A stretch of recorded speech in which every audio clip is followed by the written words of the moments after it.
Hi everybody, we'll start in a few minutes. This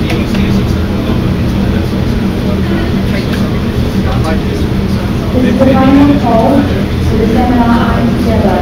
There is a free iPad being offered to one delegate who attends this seminar. ITogether are a seminar. Around there.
David, the best goodie bags are at the front.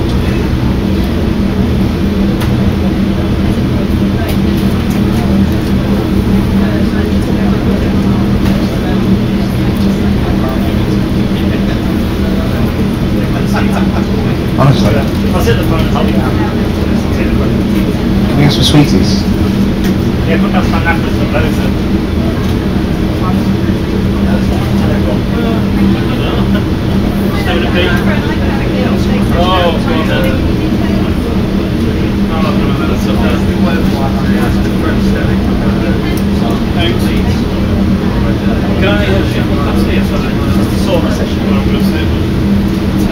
It's very warm.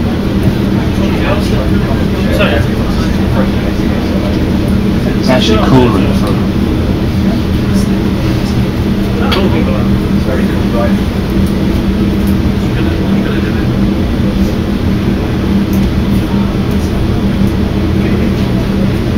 We'll just wait for a couple more people and then we'll make a start.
Right, okay. Good afternoon, everybody. Thank you for coming along to our very warm, upside-down bouncy castle. It's warm, isn't it? Okay, I'm very sorry. We'll keep this half hour as brief as possible. My name is Simon Richardson.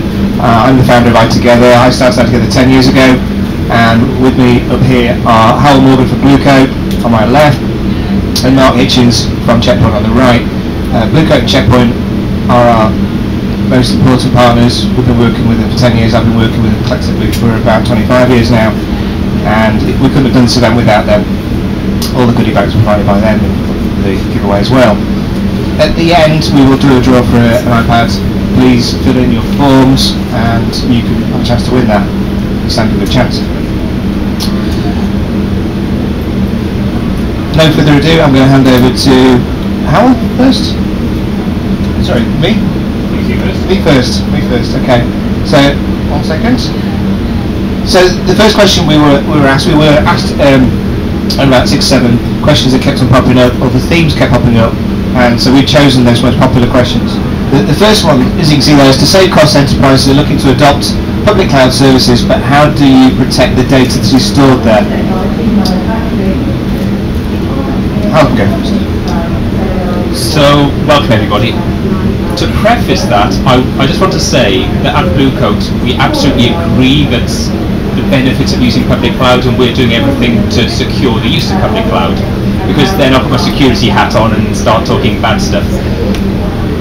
I always like to replace the word public cloud with somebody else's computer. So I want to put my company, maybe my next product plans on somebody else's computer. I want to put my customer data on somebody else's computer, just to focus the mind from a security perspective. Now, I'm sure we all use public cloud already in our day-to-day jobs, whether that's with the knowledge of the company or not. So I'm not going to ask for a show of hands, but if I was to ask how many people use Dropbox in work for work purposes, I'd be amazed if people didn't put their hands up. What are the problems with that? Well, where is your data?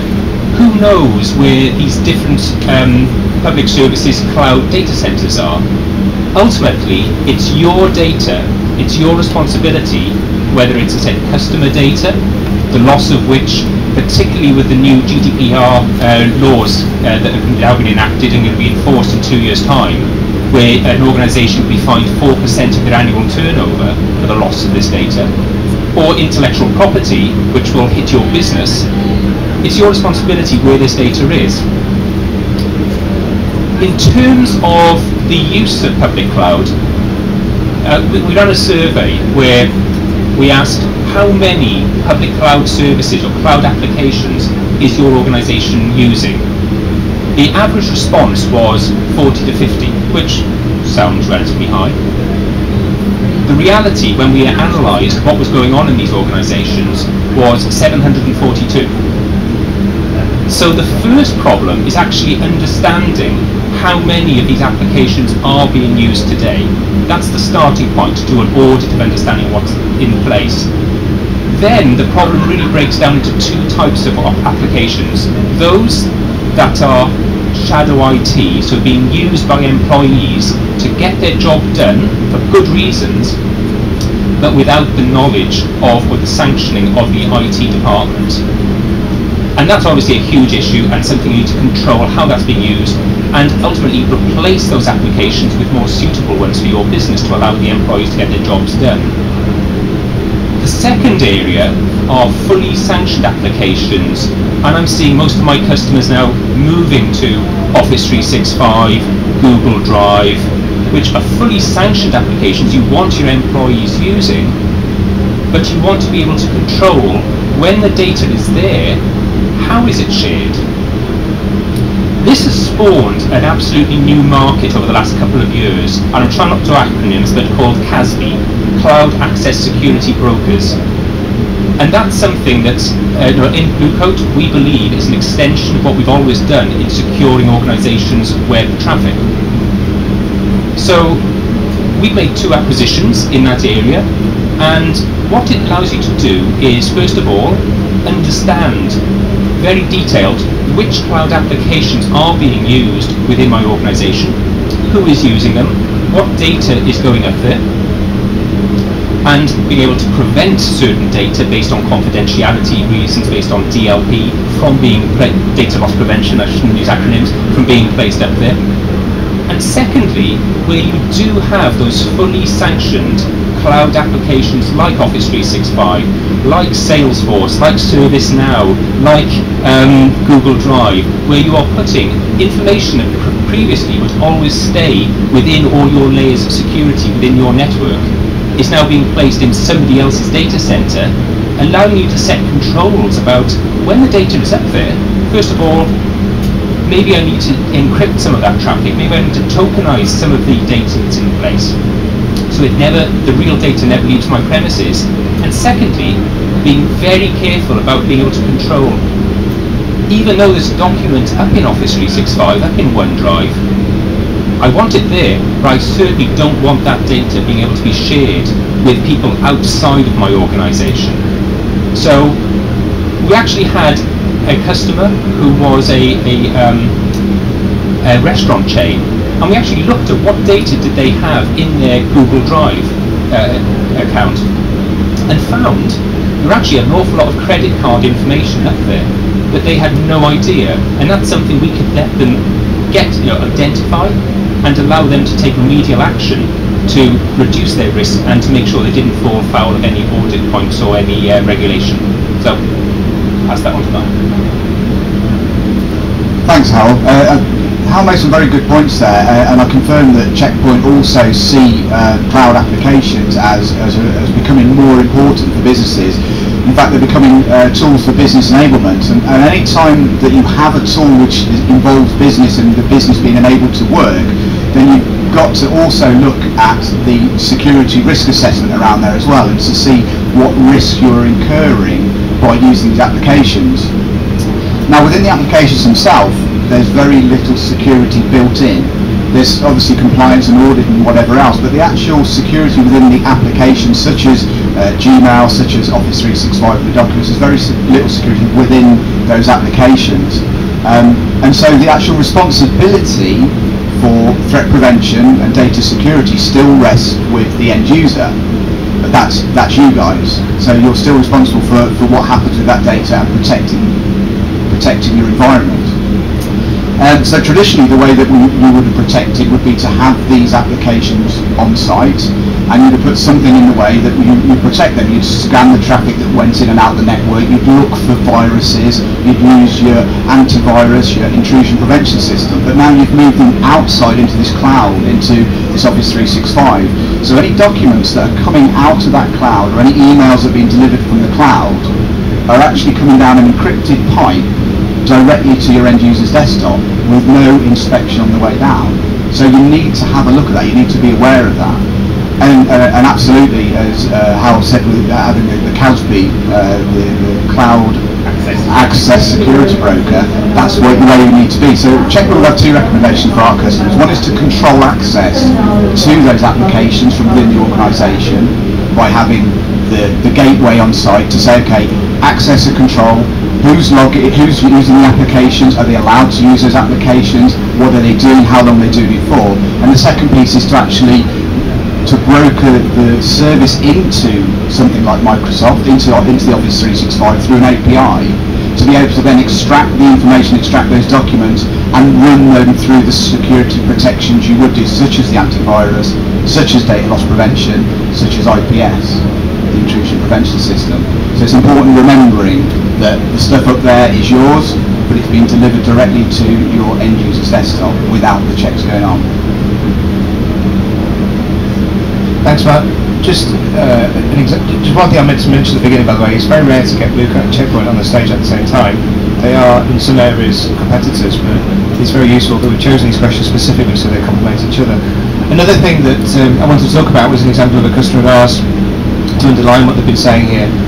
we've recently acquired a leisure customer, and they have had a SharePoint 365 hosted application rolled out as part of our managed service.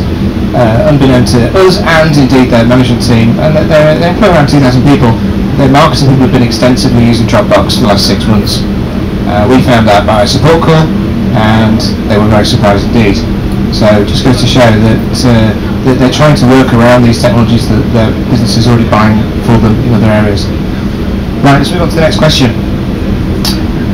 What is the impact of security? What is the impact on security of the incredible growth in encrypted traffic? So, one of the things we're always taught in security is, look for the padlock on your browser, make sure data's encrypted, and everything will be fine.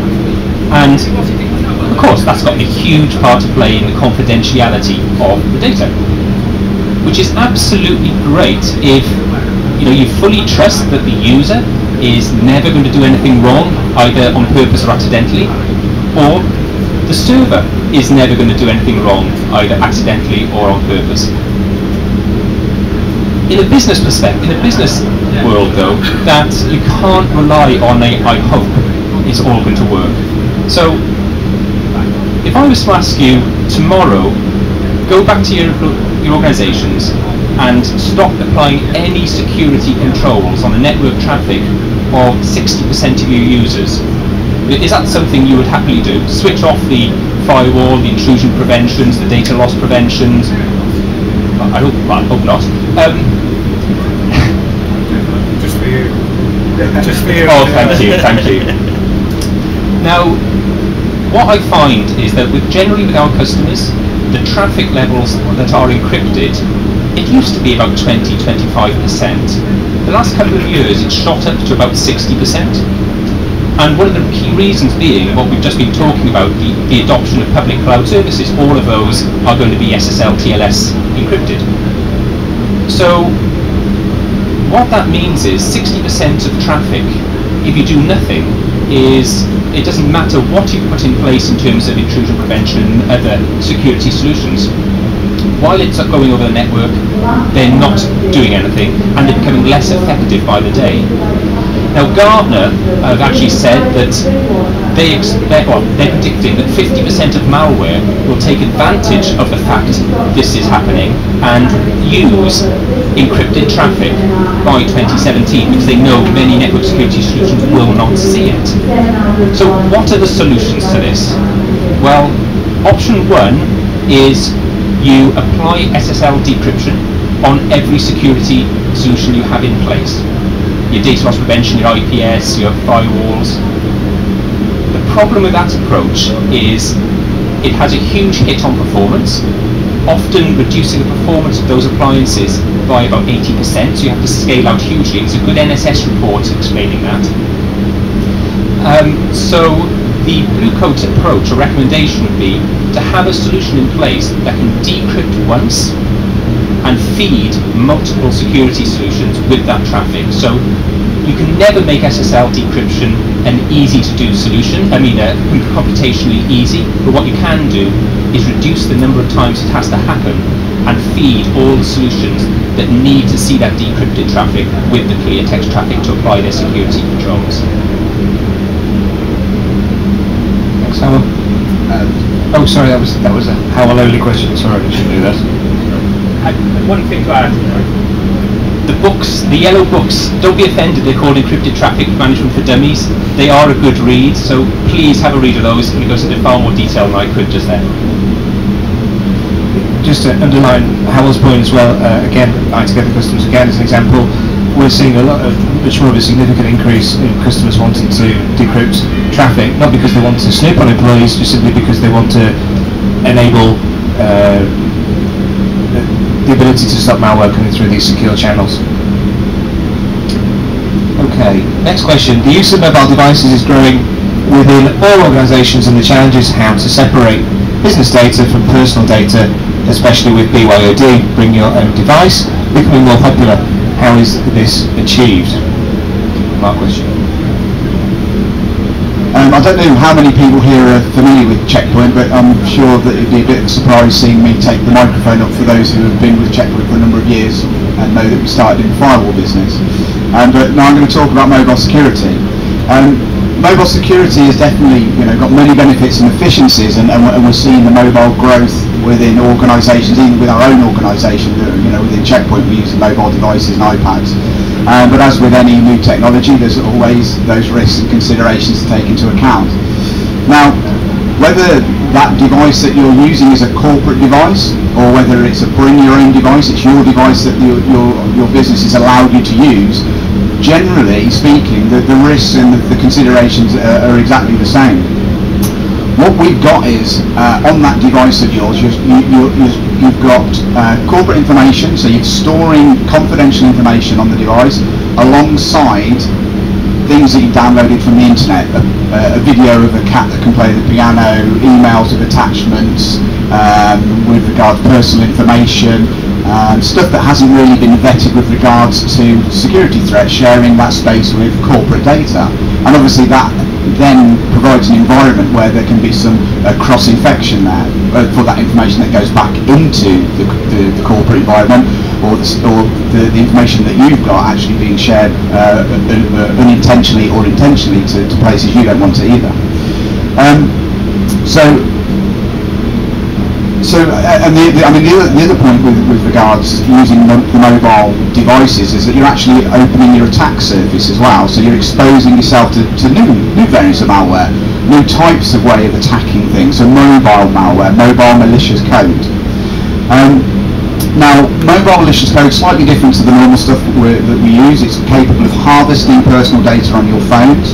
It's capable of turning on your microphone and recording your speech and your conversations.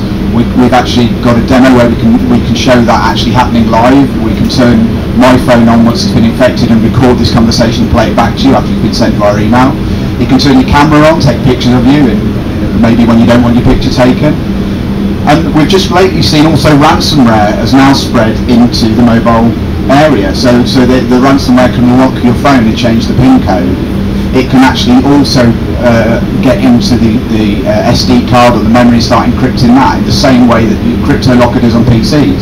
So it's very important that you consider mobiles as a new threat area and a new place to protect. Now, possibly, if anybody who's into this is already looking at mobile device management platforms, which are great for policy management and great for actually controlling that device, but not so good at managing the threats.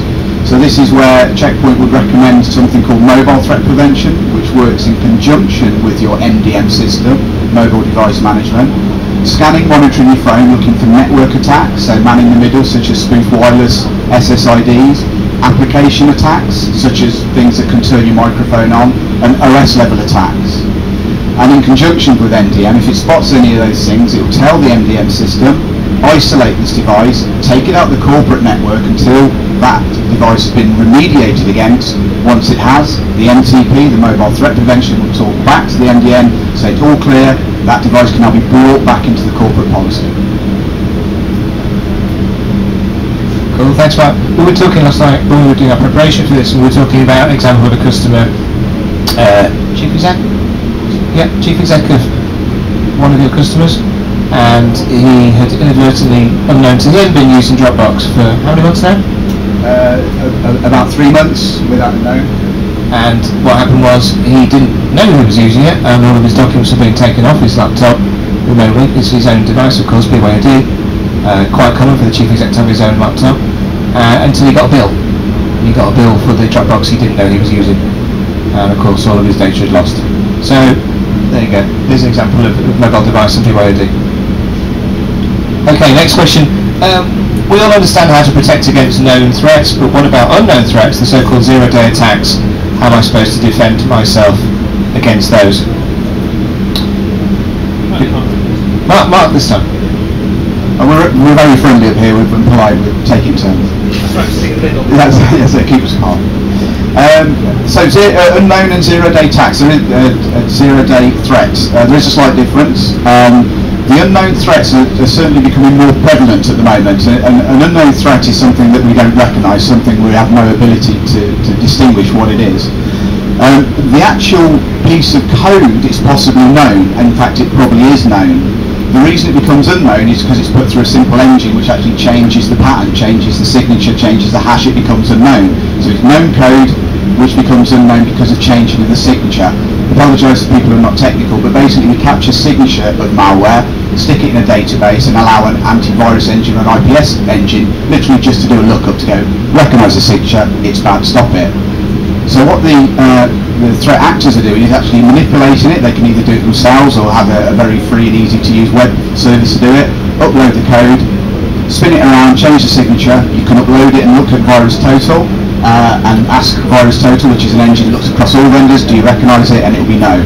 Nice and simple to do, easy evasion to get malware into your network.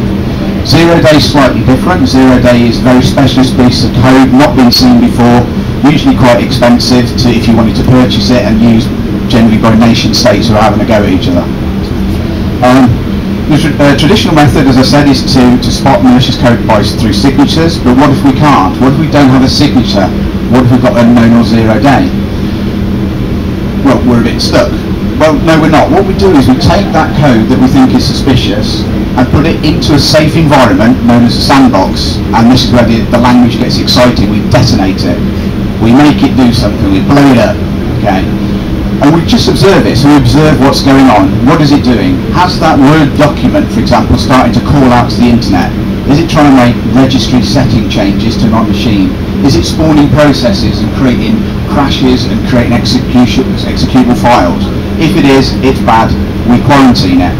We put a nice little message in the email, if that was how it's delivered to the end user, to say the file that was attached to the email has been quarantined, you're not getting it, it was bad. So just to let them know what's happening. Again, it's about user engagement.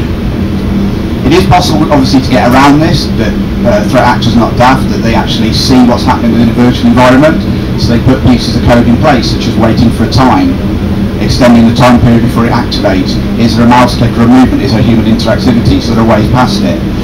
So a further technique which Checkpoint uses is something called threat extraction. We take out the malicious code as it travels through the gateway, we rip it out and pass that neutered safe document onto the end user without any active code in it. So again, it gets it through right to the end user in a very quick period of time. I'll keep this very brief because I think we're running out of time. We take, in terms of sandbox technology, I'm not going to cover what's just been covered. What I would say is sandboxing, because we do this, it's very similar to Checkpoint, but what I'll say is sandboxing has traditionally had a very bad rap. It's almost become the car alarm of the security industry. You know, so many alerts going off, it's ignored, because so many false positives. Therefore, whenever you implement sandboxing, we say do it in a 3-stage process. Number 1, make sure you're blocking all the known bad and making explicit decisions on the known good content, so that the only things that get passed to a sandbox for analysis are those things you truly don't know about. Secondly, when you're in the sandbox, customize it, so you can customize that sandbox so that it's relevant to your environment. Make sure it's running against applications that your users are running. Make sure it's got the OS patches that your users have, so that if it does alert, those alerts are relevant and things you know you need to act on.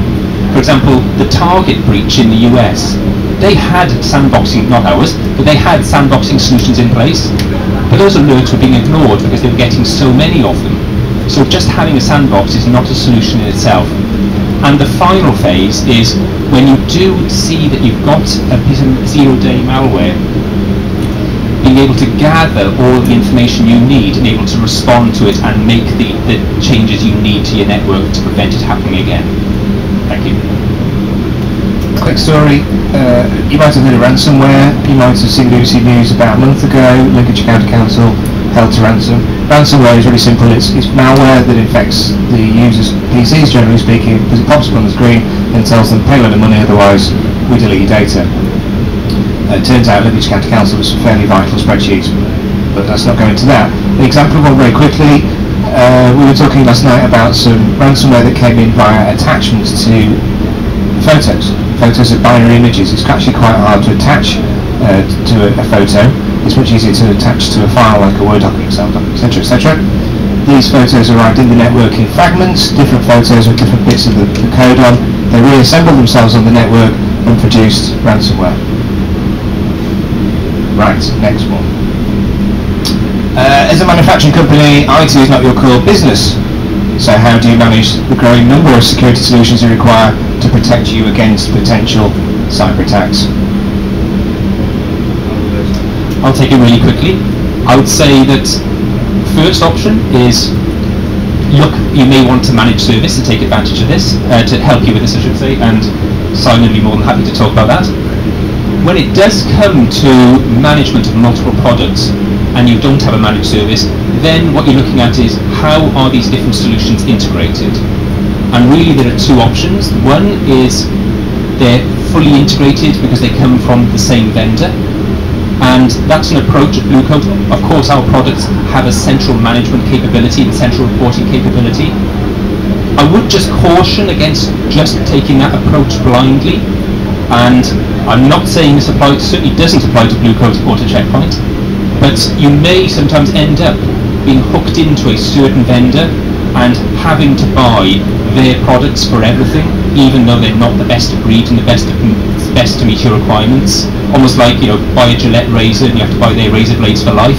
So don't just follow that blindly. Also make sure, and this is something we've been very key on, is that when you do select a solution as your key part of your ecosystem, make sure it has an open architecture where you can plug in additional vendor solutions and you're not just tied into a single vendor for everything from that point onwards. Yeah, agree. Again, what Hal said, you've got two options. You know what your core business is. If you want to focus on that and deliver that well, then maybe security is a bit of an overhead. So absolutely get a good managed service provider who can take that pain away, give you those reports at the end of the day, such as our friends at ITogether. If you do want to retain some control in-house, certainly don't go out there, start looking at who's the point products for all the different solutions. All you're going to do is end up with a whole massive overhead, lots of different management platforms, lots of different support contracts, no way of correlating all those logs, and you'll have a full-time team on there. So look for a consolidated solution, simple management, consolidated logs, and make it easy for yourself. Or, as I say, the alternative, professional managed service. Yeah, customers are looking for a single pane of glass. They want to see everything in one place. They want to see these threats in one dashboard. Nobody wants to buy lots of products from lots of vendors anymore. The fix for that is a managed service, whereby you give us ITogether whatever you've got, and we take care of it and manage it. We actually prefer to consolidate and reduce some costs, and to get as close to the single pane of glass as possible. And it makes sense. It gives you a chance to concentrate on running your business. We have a relatively new customer this year actually. They're a leisure chain. They're interested in, let's just say they're interested in leisure, and they're not interested in IT at all. They've never had an IT department, but they've grown up around it. They're the same people that had the Dropbox issue. They're just given the keys to us and said, get on with it, please. So we've been embedded in their business. We're trusted by them. We're part of their team, and the services that they need to run their business, they're totally reliant upon us to provide that 24/7. So, come to our managed services, talk to us. Right, okay. I think it's now time to do the draw. Alan's going to bring us a bag. Oh no, pad here.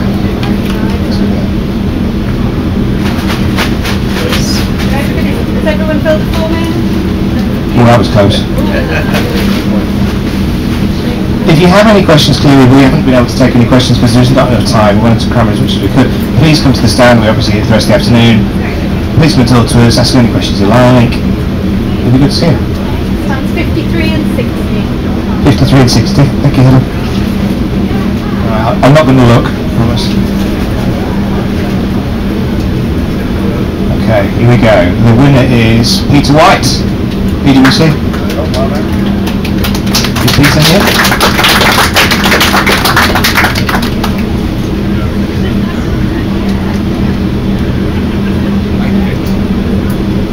That was it. Thank you very much.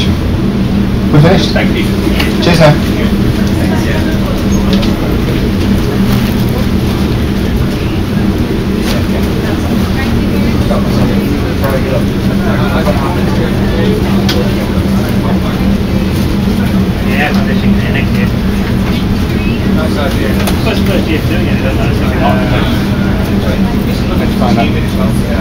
Are you all together? Yeah. Useful? Yeah, I work in logistics, but I'm part of a new, creating a new system for our company right now. So we're growing through acquisition, we're trying to create one system that works for everybody, whether they're in the UK, whether they're in Germany, You've got most of yeah, for me, it's kind of relative to me, what I do. And it's, I also, back many moons ago, I started a course, I it's on ethical hacking and network security. Oh right, okay. Yeah, I know exactly. It's a very grey area. So it is a very grey area. I saw that on your arm. I remember doing Cisco. Oh right, okay, yeah. So my organisation, they do a lot of, we sell a lot of Cisco, one of the largest suppliers.